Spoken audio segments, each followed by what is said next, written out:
아빠, 저는 중독이 정말 싫어요. 그 가족은 천천히 방에 들어왔다. 모두들 긴장되고 혼란스러워하는 표정이었다. 모인 방에서 자리를 잡고 기다리는 동안 슬픔의 구름이 그들을 휘감고 있었다. 아이가 편안함을 느끼도록 꾸며진 방을 둘러보면서 아이들의 아버지인 브렌트의 눈에 눈물이 차올랐다. 끓어오르는 여러 감정 중에 서로에 대한 사랑만큼은 더욱 선명했다. 9세의 안젤라는 큰 눈에 표정이 살아있는 어여쁜 아이였다. 아버지 브렌트의 손을 다정하게 꼭 잡고는 종종 브렌트를 올려다보며 눈이 마주칠 때마다 환한 미소를 지었다. 브렌다는 제멋돌이인 6살짜리 아이였다. 낯선 환경에 신난 아이는 몇 분 동안 의자와 브렌트의 무릎 위를 오가며 뛰어다녔다. 브렌트가 야단치며 말릴 때마다 브렌다는 아빠를 껴안았다. 브렌트는 아이들을 자신과 가까이 앉도록 하고 아이들이 겁먹지 않도록 노력했다. 이렇게 모든 것이 시작되었다. 브렌트는 4개월 내내 단주하며 회복을 위해 애쓰고 있었다. 그와 아내 주디는 아이들을 위해 옳은 일을 하기 바랬다. 하지만 한 번 빠진 중독은 이 가족을 사정없이 파괴했다. 그가 단주를 시작했음에도 불구하고 모두에게 악몽은 계속되었다. 아이들이 안정을 느끼고 마음을 여는 데는 시간이 오래 걸리지 않았다. 시간이 좀 지나 브렌트가 부모 오리엔테이션을 하려고 방을 나간 뒤 1시간도 채 되지 않아 안젤라는 부모의 싸움과 별거가 얼마나 싫었는지 이야기했다.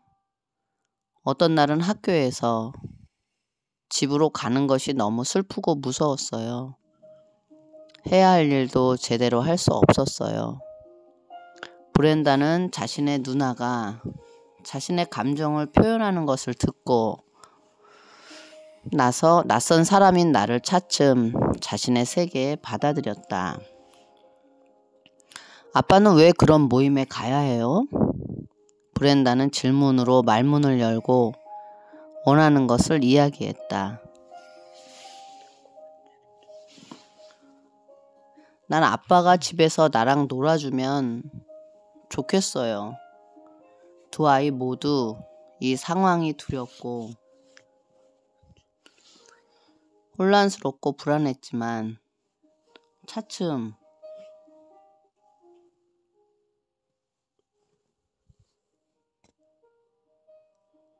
질문에 성실히 대답해 가면서 빠르게 안정을 되찾았다.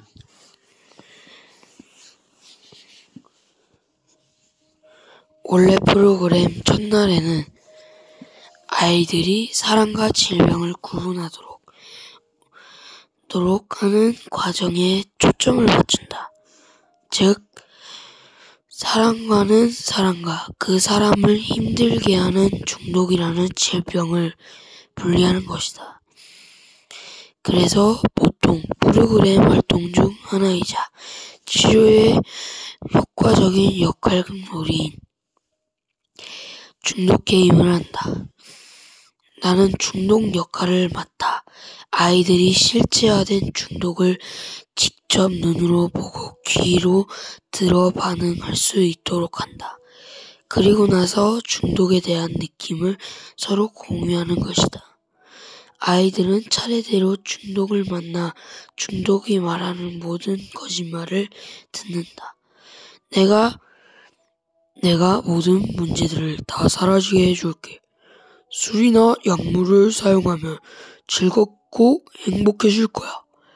내가 널 강하고 똑똑하고 재미있는 사람으로 만들어줄 수 있어. 친구도 많이 생길 거야. 그렇게 중독이 상대방을 깨어내면 단단히 붙잡아 중독에서 빠져나갈 수 없다는 것을 직접 보여주면서 아이들에게 강력한 인상을 심어준다. 아이들은 중독이라는 질병이 큰 덫이라서 만약 어떤 사람이 중독과 함께 있으면 매우 빠르게 사로잡힌다는 것을 깨닫게 된다. 안젤라와 브렌단 모두 역할극에 참여했다. 브렌단이 중독에게 잡히면서 놀이가 끝났고 아이들은 중독에서 벗어나려는 아버지의 브렌트의 노력을 알게 되었다. 안젤라는 중독에게 싫어! 안 돼!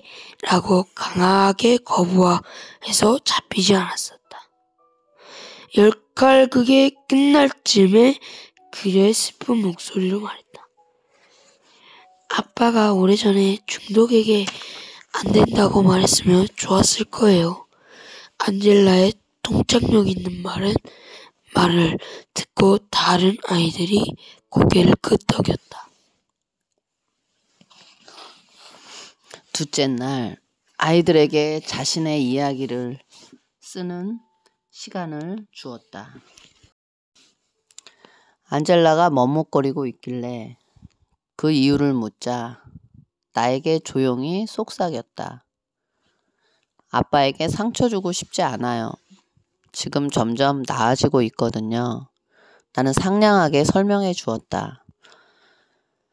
나도 원하지 않는단다. 단지 너희 아빠가 가지고 있는 병에 대해서만 이야기하는 거야. 안젤라는 연필을 들고 글을 써 내려갔다. 점점 집중하더니 안젤라의 마음과 영혼에서 쏟아져 나온 이야기는 무려 10장 분량으로 끝이 났다. 아직도 글쓰기가 힘든 브렌다는 그림을 그렸다.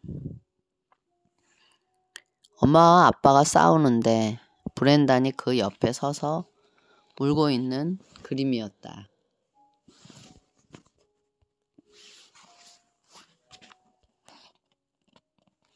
부모는 화가 나 보였고 아이는 정말로 슬퍼 보였다. 단순하지만 아주 중요한 그림이었다. 프로그램 셋째 날에는 아이들이 가지고 있는 용기에 놀랐다. 안젤라가 자기 의자를 가운데로 옮기고 브렌트에게도 그렇게 하라고 한 뒤 먼저 이야기를 나누려고 했기 때문이다. 9세의 나라면 과연 안젤라처럼 할 수 있었을까? 내가 두 사람에게 서로의 눈을 쳐다보라고 했을 때 안젤라는 울기 시작했다. 브렌트는 자신의 딸이 진실을 이야기해 주길 진심으로 바란다는 신호를 보내 안젤라를 안심시켰다. 안젤라가 이야기를 시작했다. 아빠, 사랑해요. 지금까지 그랬고 앞으로도 그럴 거예요. 지금 여기서 이러는 건 아빠 때문이 아니라 아빠를 잡고 안아주는 중독 때문이에요. 그 말을 들은 브렌트는 눈물을 흘렸지만 마음은 편안해 보였다. 안젤라는 소리치고 싸우는 것에 대한 내용을 말하면서 정말 놀라운 일을 했다. 자기가 쓴 글을 읽으면서 동시에 삼켜야 할 말을 아주 조심스럽게 선별하고 있었던 것이다.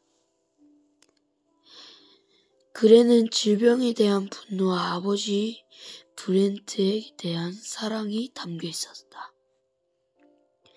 그녀가 브렌트에게 상처를 주고 싶지 않은 것만은 확실했다. 나는 글 읽기를 마친 안젤라에게 더 하고 싶은 말이 있냐고 물었다. 나는 아빠를 잃고 싶지 않아요. 이렇게 한마디를 하고 브렌트의 품에 달려가 안겼다. 그들은 서로를 껴안고 울었다. 엄마인 주디가 집에서 아픈 아기를 돌보느라 이 특별한 순간에 보지 못하는 것이 아쉬웠다. 브렌단 역시 용감하고 정직했다. 그는 그림을 보여주면서 슬프고 힘들었던 것을 이야기했는데 브렌트는 너무나 사랑해서인지 이야기하는 것은 매우 어려워했다. 머뭇거리는 데는 여러 가지 이유가 있었다. 예를 들어 아빠에게 상처를 주고 싶지 않은 마음, 아빠가 화를 낼지도 모른다는 두려움, 아빠가 기분이 나빠져서 술을 다시 마실지도 모른다는 걱정 같은 것이었다. 브렌다는 그림을 보여주며 브렌트에게 말했다. 제발 우리랑 집에서 같이 있어주세요. 어린아이의 얼굴에는 고통스러움이 가득했다. 누나를 보고 무언가 생각나 브렌다는 마지막 말을 꺼냈다. 나는 중독에 정말 싫어요. 너무나 화가 난 목소리였다. 브렌트는 조용히 고개를 끄덕이고 아들을 꼭 껴안으며 말했다. 브렌단, 나도 중독이 정말 싫단다. 감사합니다. 감사합니다.